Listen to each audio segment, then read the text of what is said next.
As long as this stable is unlocked, we have easy access to solid weapons.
Hard not to miss how much more robust Ultra Hand is.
Why am I using the fork boomerang?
Dude, you're an idiot.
You're joking me.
Hey! Huh, interesting.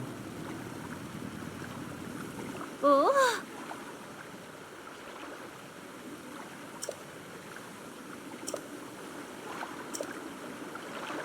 Oh!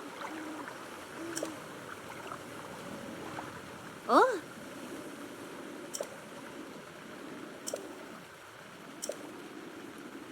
Oh! Ah!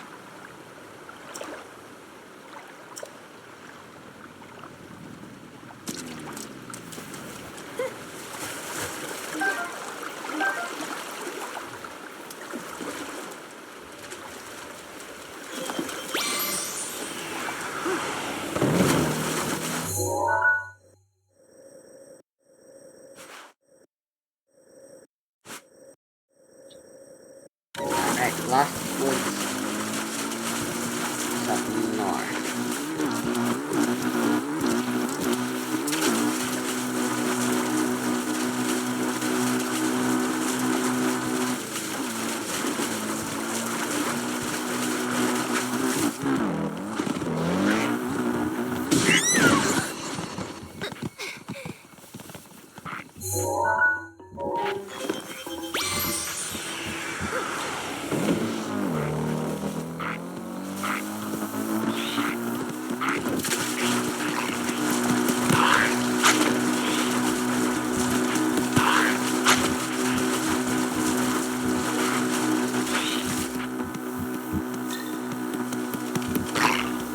Jesus.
There it is.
I'm not even anywhere near Hyrule Castle right now. What?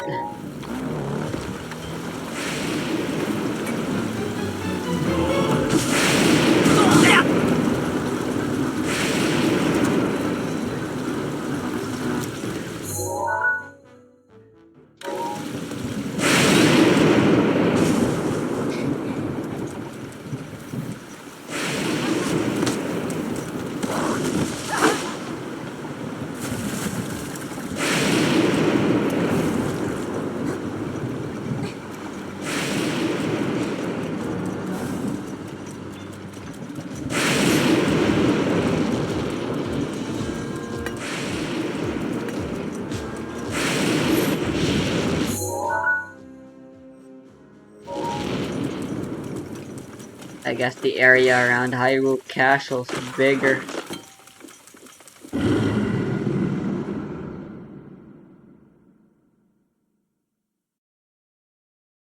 than usual.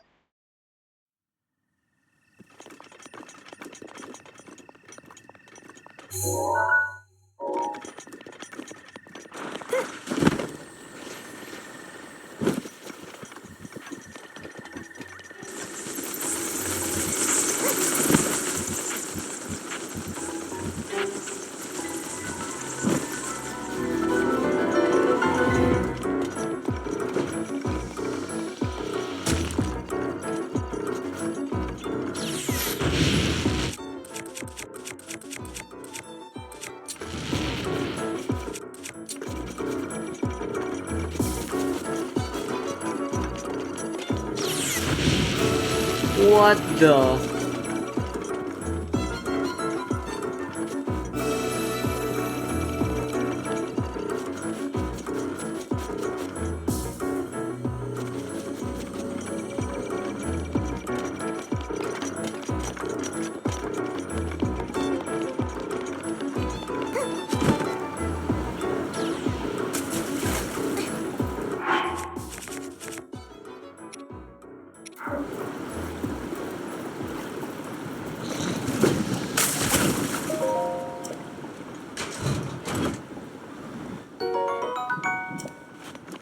Luminous carbs. It's dustbin.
only thing I know for you there will be come.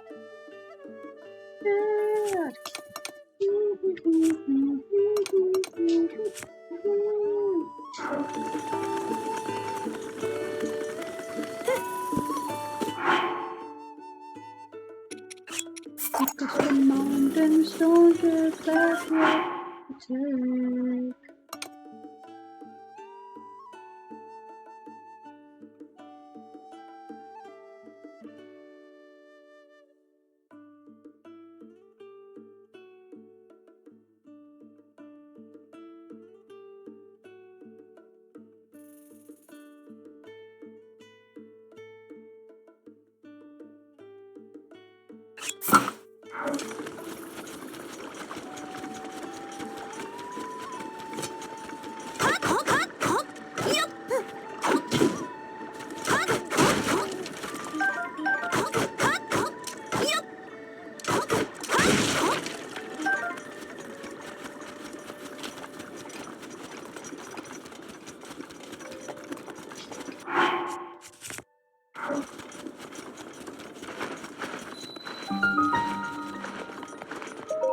Oh, fuck this shrine.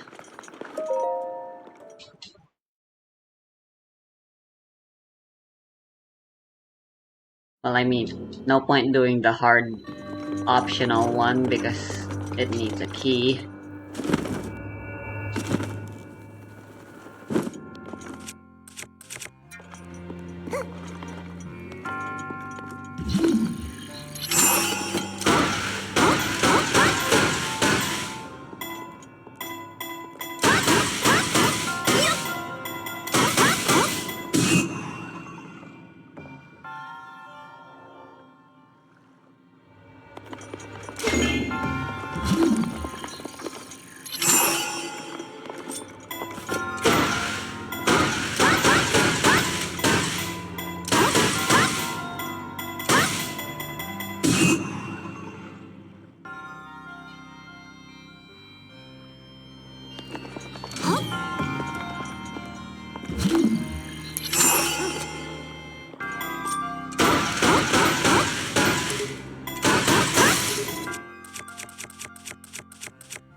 Hmm.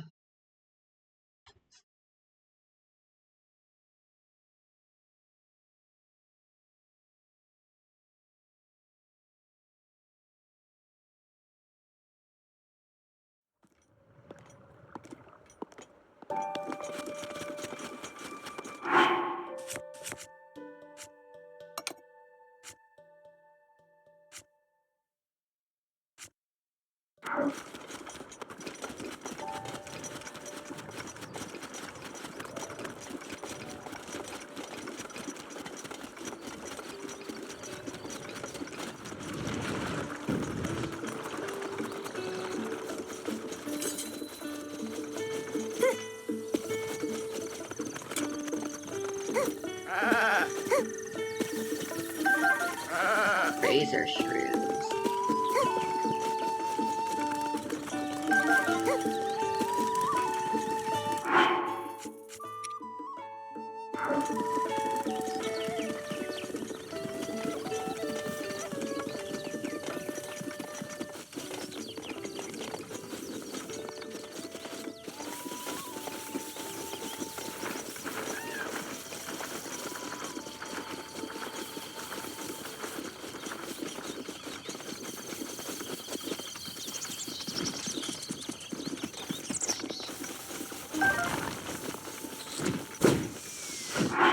Pretty sure they nerfed the mighty banana, right? Yeah, it's just normal.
I wonder how this sword made it here.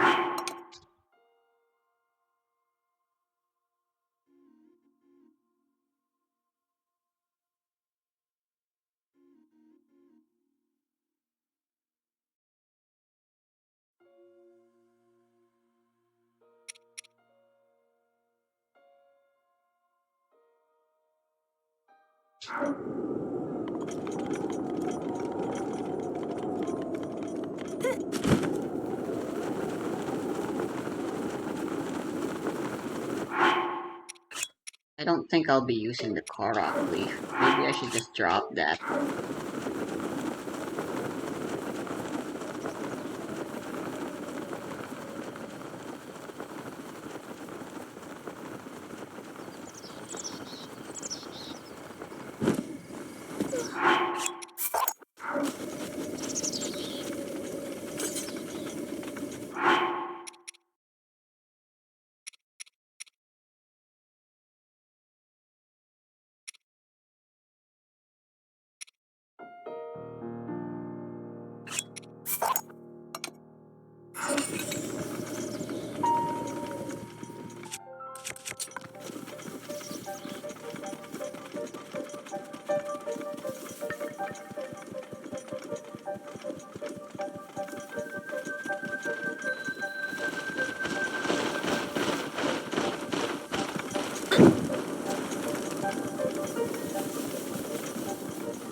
Fun fact about the Lost Woods.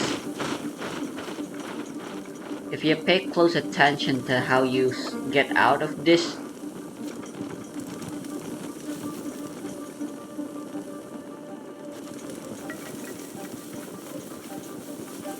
it's actually apparently the exact same way you get out of the Lost Woods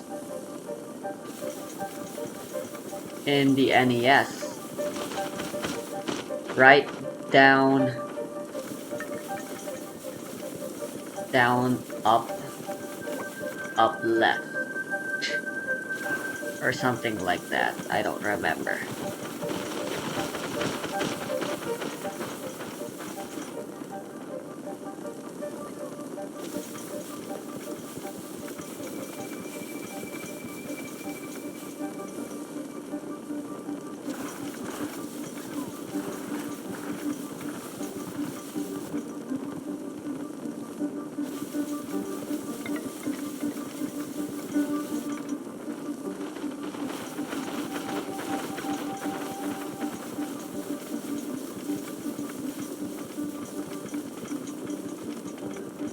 I think this is the last time a torch is ever gonna be useful.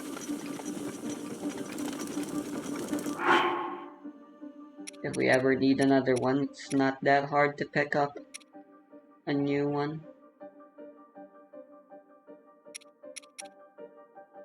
Should the game demand it.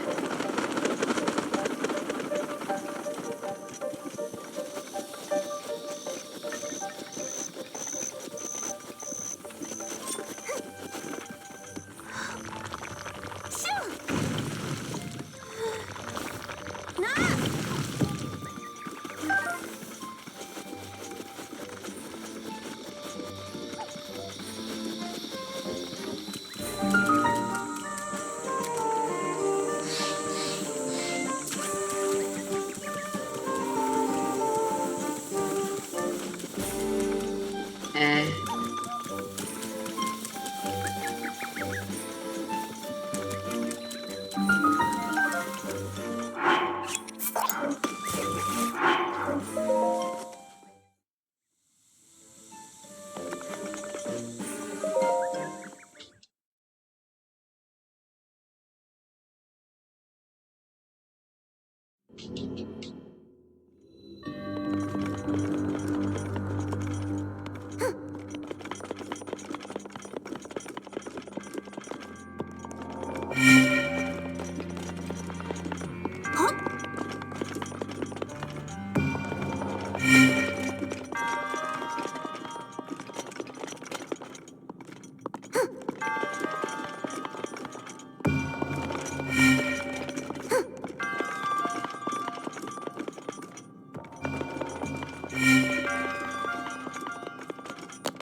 Eh,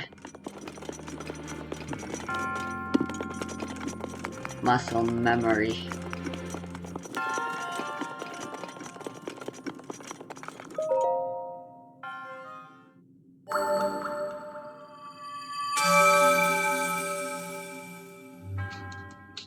Okay, has to what the fuck?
Walt's actually the least useful upgrade because 1,000 is already quite a lot considering how low the numbers in Hyrule Rebalance are.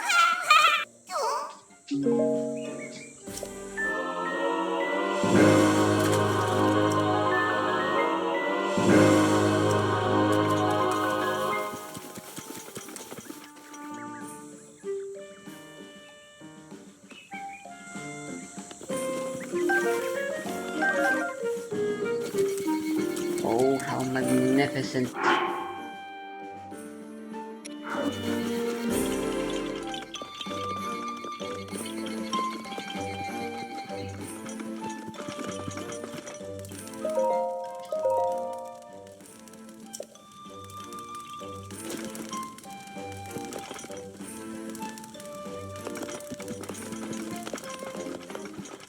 Yeah, you sell Razor Shrooms, which is actually really useful.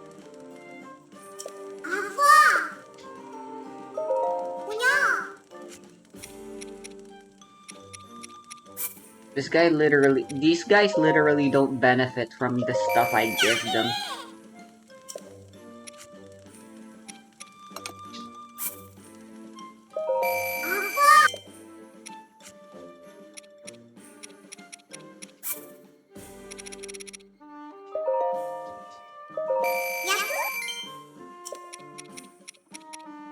I dare say it's exploitation.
are our final hope. The fate of...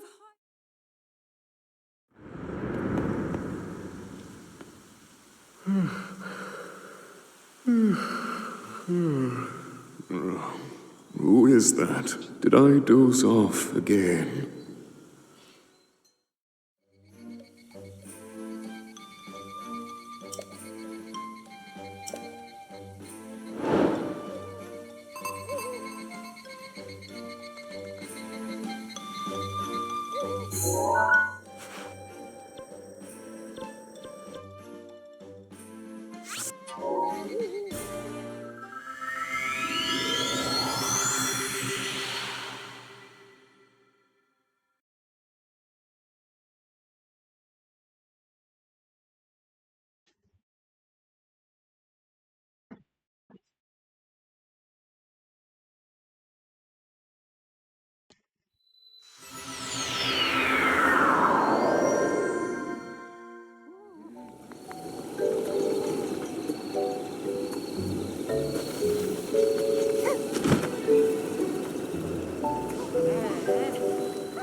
Rude.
Hey!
I find it funny that dealing with the devil makes it easier to get the Master Sword.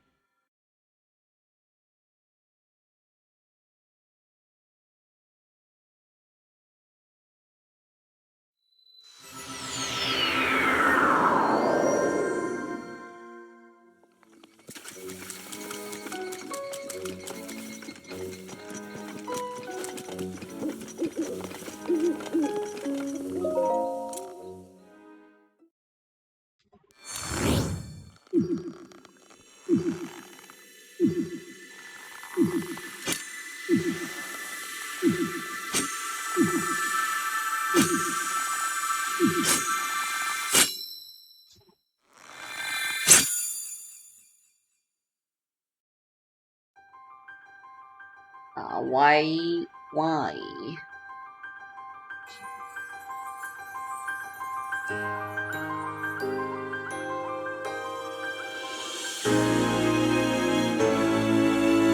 This moment is Zelda ruined.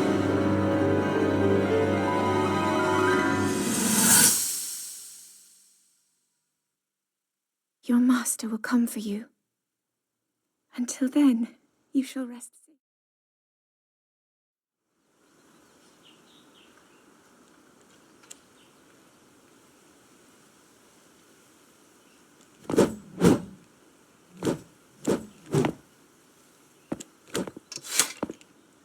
What you just saw happened where you stand.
Honestly, stamina doesn't feel all that worth it.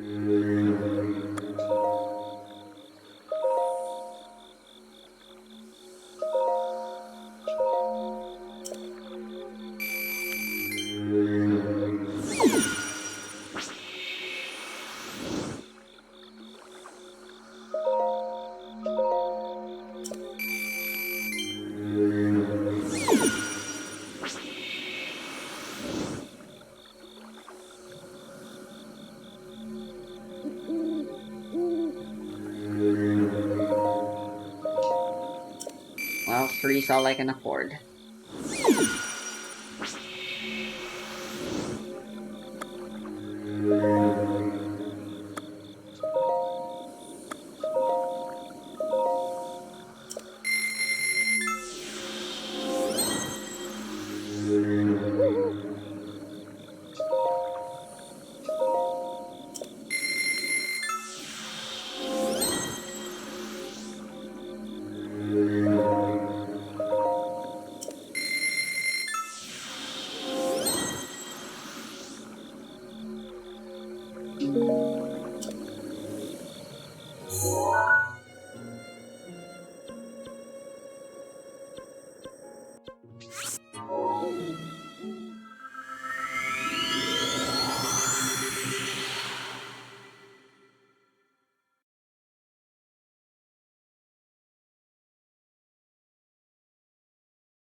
Hmm,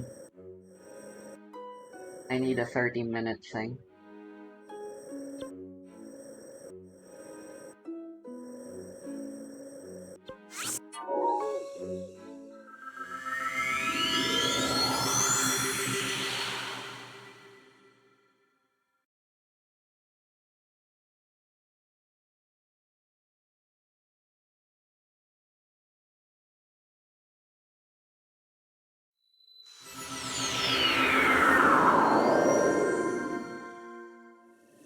Mario and Luigi, Bowser's Inside Story is an awesome game. I sure wouldn't want to be the video game that follows that. Dream Team is an awesome game too, but it took the whole tutorial thing that was already pretty disliked in Bowser's Inside Story and decided to make like twice as many of them. I know I definitely have more experience with these games than the average consumer, but man, even when they give you the option to say no to tutorials, they will still give you a slightly abridged tutorial. It is very excessive.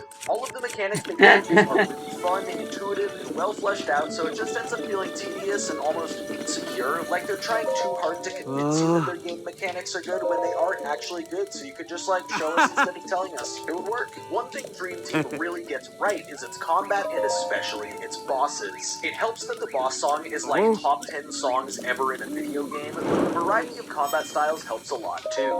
Fight bosses with Mario and Luigi like you've always done in the series, but you do some fights as just Mario in the dream world, and you can fight some big guys as Giant Luigi. This game is already considered one of the most difficult in the series, but after you complete your save file for the first time, you have the option to create a save file in hard mode. The game's own description says, this mode is intense. Seriously, enemies are tougher and you can't start over when you lose battle. Plus, you can only carry up to 10 of each item. When it says the enemies are tougher, they are not kidding. They deal multiple times more damage than normal mode, and it seems like they have increased speed and defense as well. If you neglect to keep your gear and levels up to date, bosses and even regular enemies will one-shot you. As funny as it is to see regular enemies trip me in the overworld and then one-shot me with an unavoidable attack, once you've seen it for the first time, you've seen it every time. We're gonna focus mainly on the bosses for this video. Since this is Mario and Luigi and not just any old JRPG, you're able to get good and dodge attacks instead of just grinding more levels, so this makes each boss fight a test of mastering their attack patterns, perfecting your own great attacks, and most importantly, you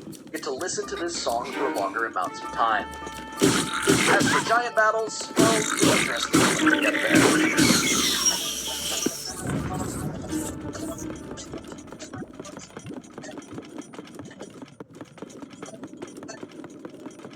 The first boss, Smoldergeist, is mostly a tutorial like the rest of the beginning of the game, but it already sets up just how important dodging is. Crazy, I know. Their damage isn't crazy if you mess up, but dodging their attacks is the only way to deactivate their flames after Starlo blows the fight. While I clean these guys up, I might as well share a neat but insane piece of knowledge that I learned after day 1. Notice how my 3DS audio kinda sounds fucking terrible?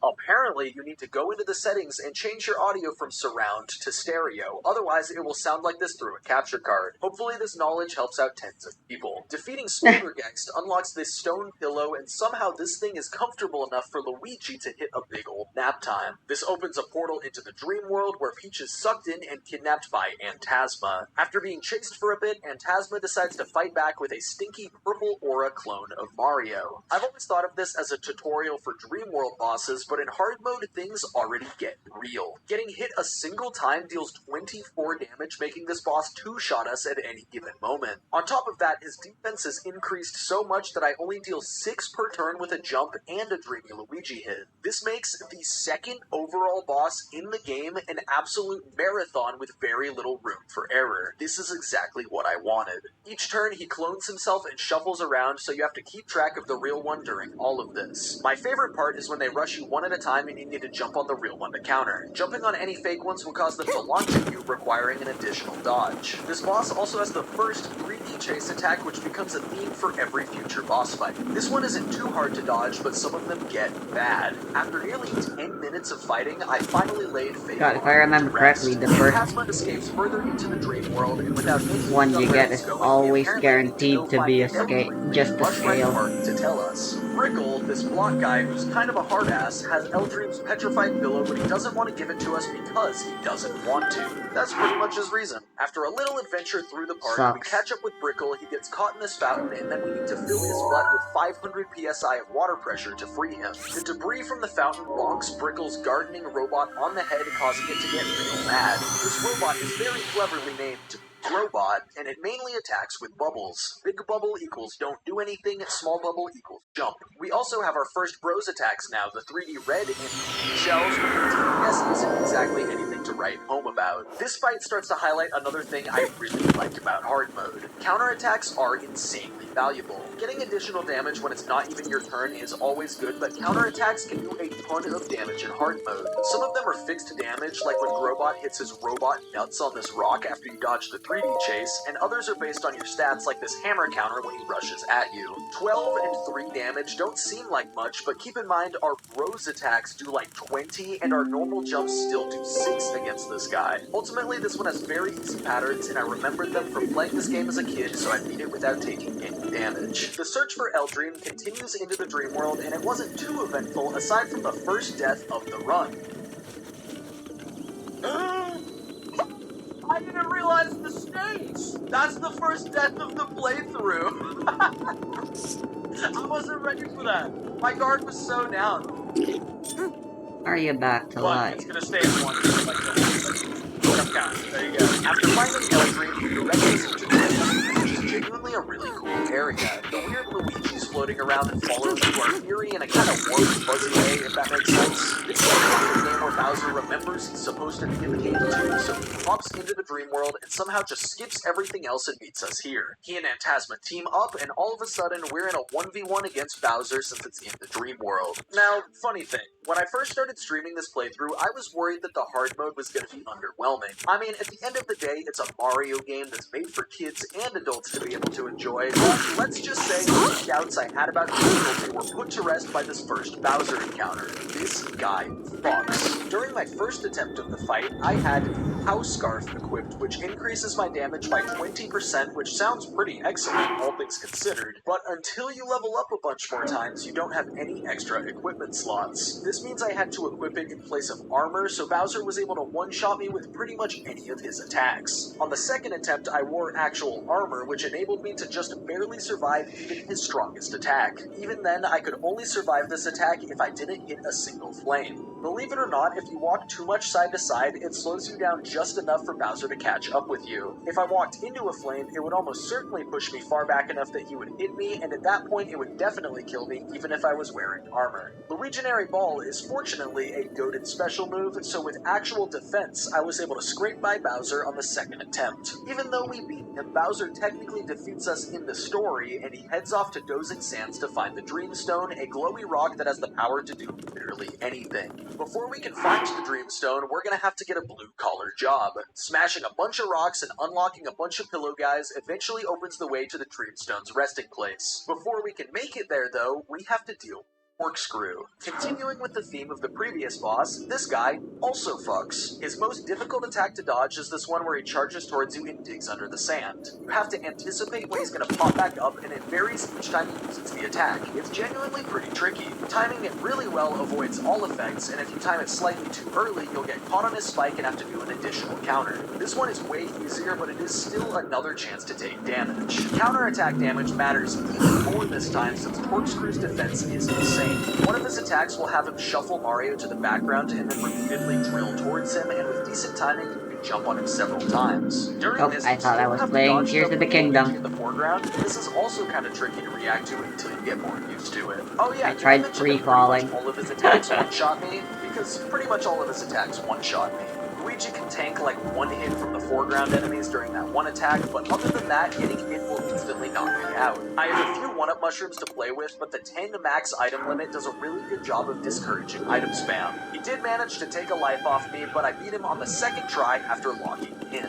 Apparently Bowser already took off with the Dreamstone, but have no fear. The Dreamstone has a spirit that's present in the same spot, but in the dream world. Like Brickle and the construction lady that I barely even showed, it's a hard ass. Everybody in this game takes great pleasure in being selfish. It's kind of hilarious. After harassing the spirit enough, he gets mad and makes a giant construction robot that we have absolutely no hope of beating until Starlo presses the big L on Luigi's hat and turns Luigi into Dream Team took the giant battles from Bowser's Inside Story and shoehorned even more handheld console features into the fights. These make extensive use of motion controls, gyro controls, and touchscreen controls rather than any of the system's buttons. Oh, and if you've never played this game before, yes, you are intended to your 3DS 90 degrees counterclockwise during these giant battles. It's very goofy, but it's kinda cool. Robo Drill Digger, in true Dream Team fashion, is just as much tutorial as he is boss fight. We still get a taste of what's to come. Giant battles in hard mode are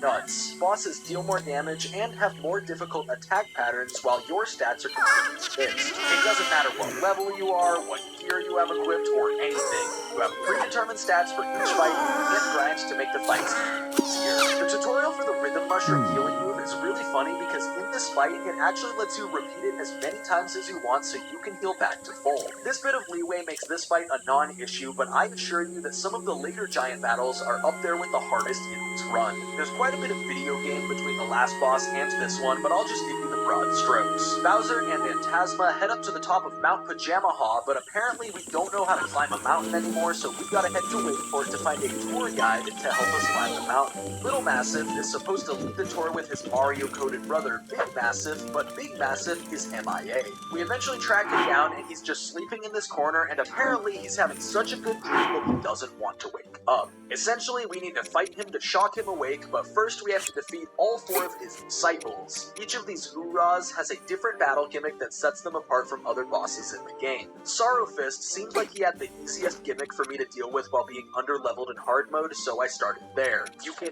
only damage him with excellent hits. Failing any action command will cause the boss to take all of those and send you back to stage 1. Fortunately, this isn't that hard. The only attack in our arsenal that I would say is difficult to consistently get an excellent on is the Legionary Stack. The Legionary Stack's difficulty ended up incurring hours of extra playtime in this run, but that's a bit later in the game, so we're just gonna brush that aside for now. So I ended up just settling on these weaker attacks and dealing more damage with counterattacks. Here we go. His health isn't that high, so ultimately this didn't end up being that hard. Next, I decided to challenge Thunder Sass, whose gimmick is that you can only counterattack him. During battle, you're only given the items block and the option to press R and skip your turn. This means we are allowed to heal if we mess up, although he does still two-shot us, so the best strategy is to simply be better at the game is. That wasn't so bad. The next one, however, Head Possessed's gimmick is that you must defeat him in 3 turns. But not only do you have to defeat the boss itself, you also need to make sure that not a single one of his minions is left standing. In hard mode, this is very strict, especially if you happen to be underleveled like I was for the entire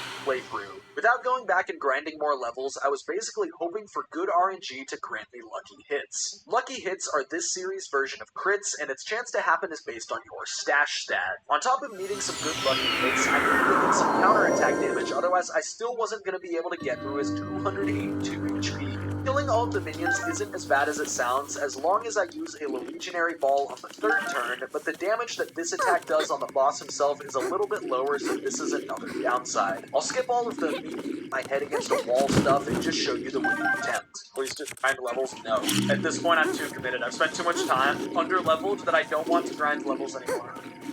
Okay, good stack. It's never hurry. Find out who the real go-getter is in 3.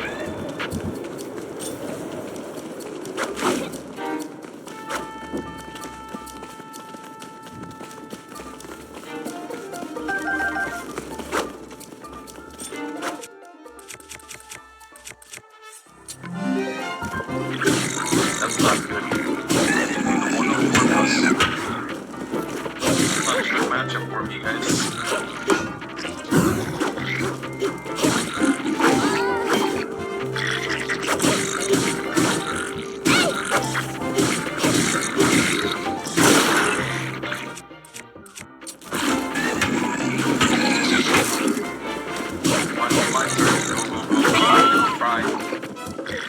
Kind of the idea of this deck. If my hand looks terrible, I cannot, but like, if they don't have droll, then maybe there's a small chance.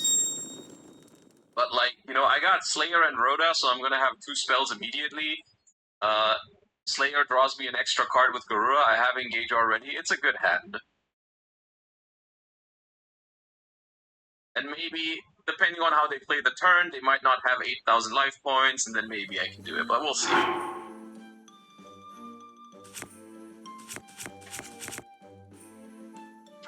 It's definitely not going to be easy, but if they don't have roll, then maybe.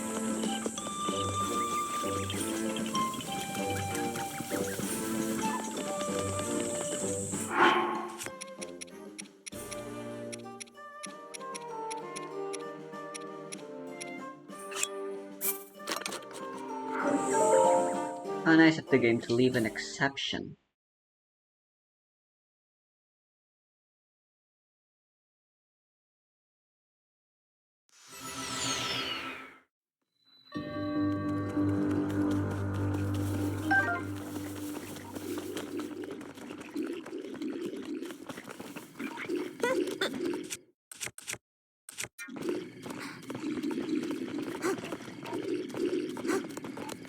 Alright, who here thinks that one dormouse should do all this? Raise your hand.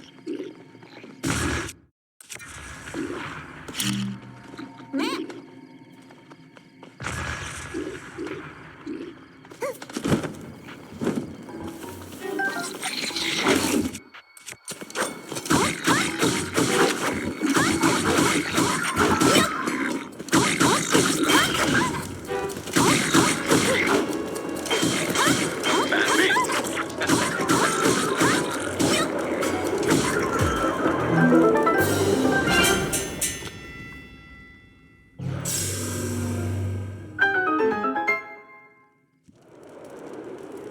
One equals, so far, 4, 7, 11. 1 equals 11. In terms of link rating.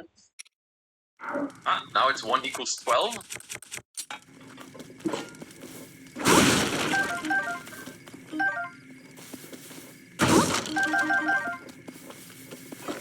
Which sounds like a joke, but it actually is 12.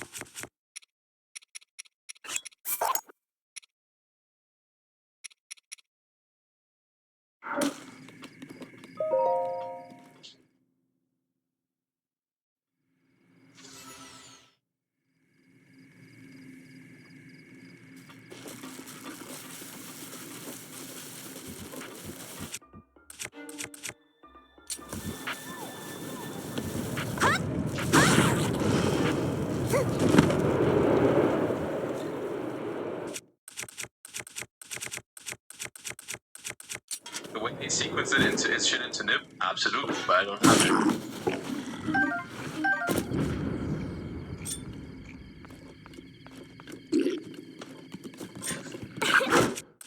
Alright, down to link rating 7, summon 2 for Vanish now, so we're going back up to 13. Oh god. 1 equals 13. That's crazy. Set a trap from deck, then probably make the stupid allied code talker.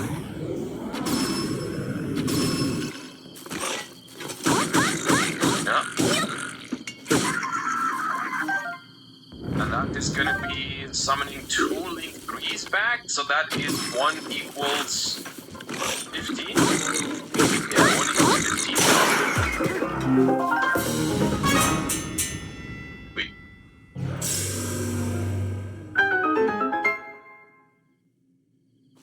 Alright.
That's actually helpful.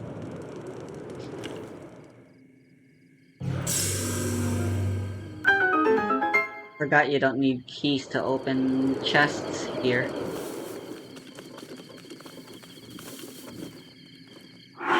Right?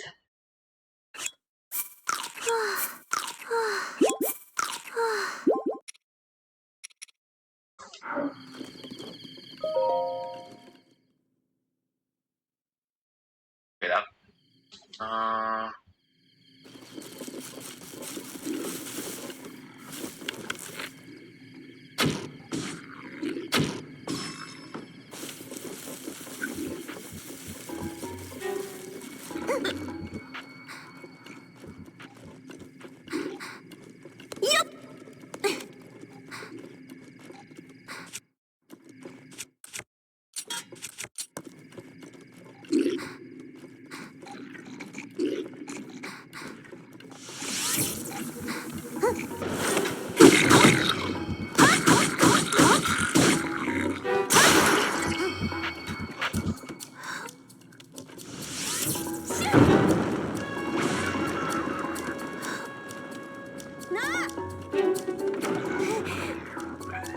they have March. Did they even set up March here in hand? I'm not sure they did. Wait. That cross out set? You didn't cross out my maxi? Do you have 2 maxis in hand, sir?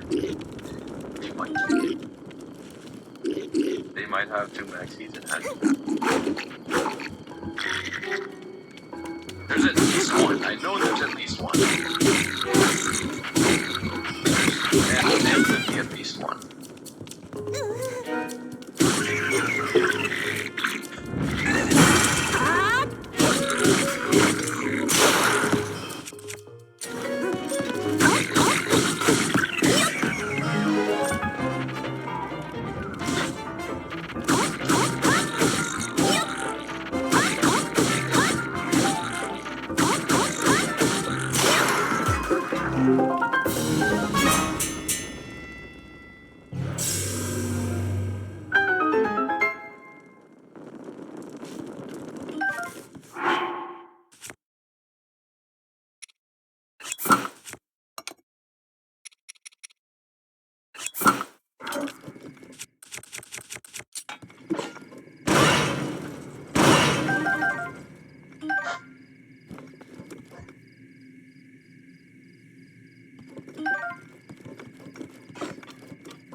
14 spear has wicked durability. What the hell? 60.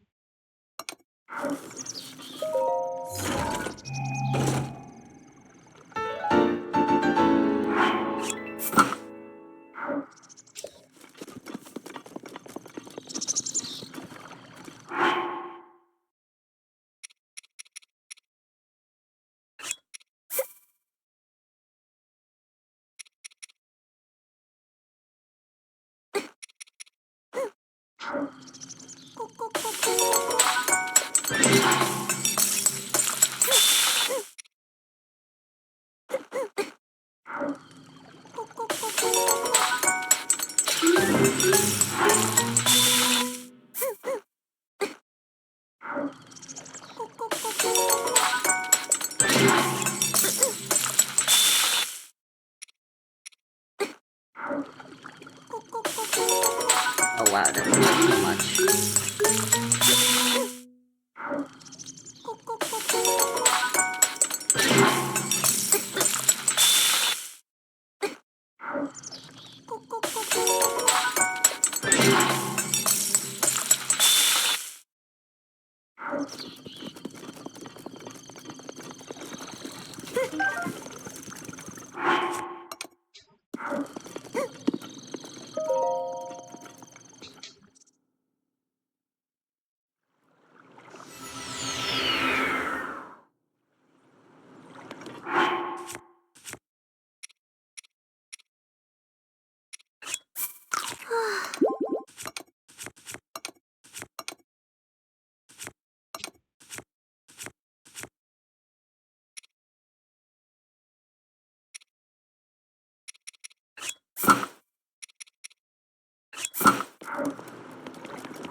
Fuck.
We need stasis plus.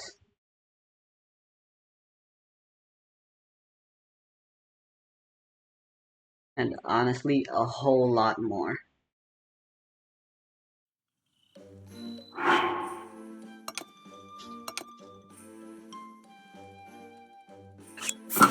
I'm fine giving up for now.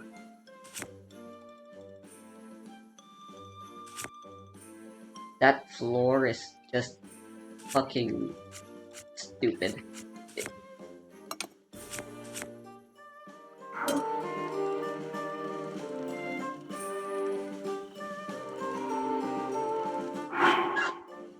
I got lucky on that. It's an 86. What's our total? 118. Huge. That's almost half of his health. This could be the run.